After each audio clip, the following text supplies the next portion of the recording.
চারিদিকে যে কী সব ঘটনা ঘটছে, মানে সে আর কি বলবো, কিছু বুঝে উঠতে পারছি না। একটা ছোট বাচ্চা মেয়ে ক্লাস 10-এ উঠেছে এই বছর।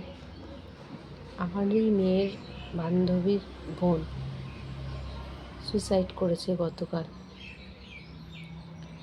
আমি বুঝতে পারছি না যে এতটুকু বাচ্চা কিছু জীবনের কিছুই দেখলো না, কি করে এরকম স্টেপ নিতে পারছে? কি করে? ওদের এত কিসের ডিপ্রেশন, ওদের এত কিসের ওদের মানসিক চাপ যে ওরা এইরকম এইরকম ডিসিশান নিয়ে নিচ্ছে হুটহাট করে।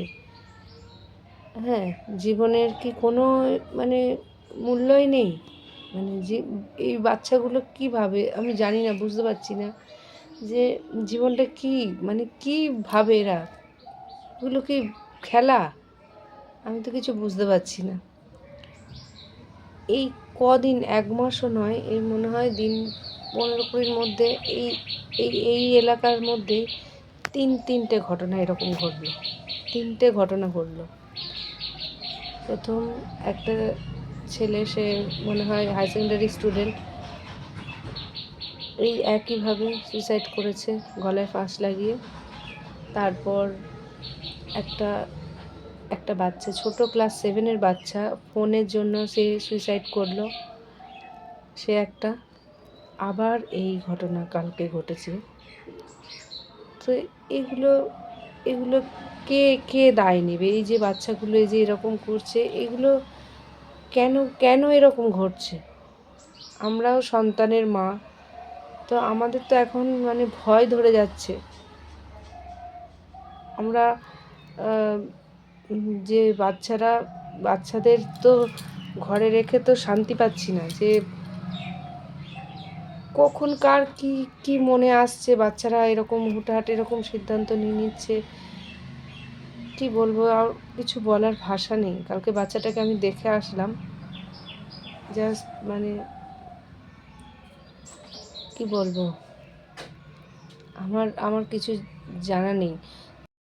একবার ওর মা বাবার কথাটা একবার ভাবুন, কি চলছে এই মুহূর্তে ওদের।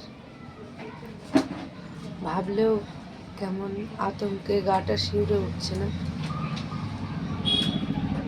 আমরা যেহেতু সন্তানের মা, তাই আমাদের সত্যি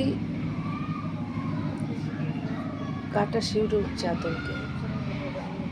আমি সমস্ত বাচ্চাদের বলবো, ছোটো ছোটো বাচ্চাদের, যে তোমরা প্রত্যেক দিন সকালে উঠে মাকে আর বাবাকে জড়িয়ে ধরে মা বাবার মুখটা একটু দেখো, মা বাবার মুখের দিকে একবার তাকিয়ে বলো, মা আমি তোমাকে খুব ভালোবাসি, বাবা আমি তোমাকে খুব ভালোবাসি।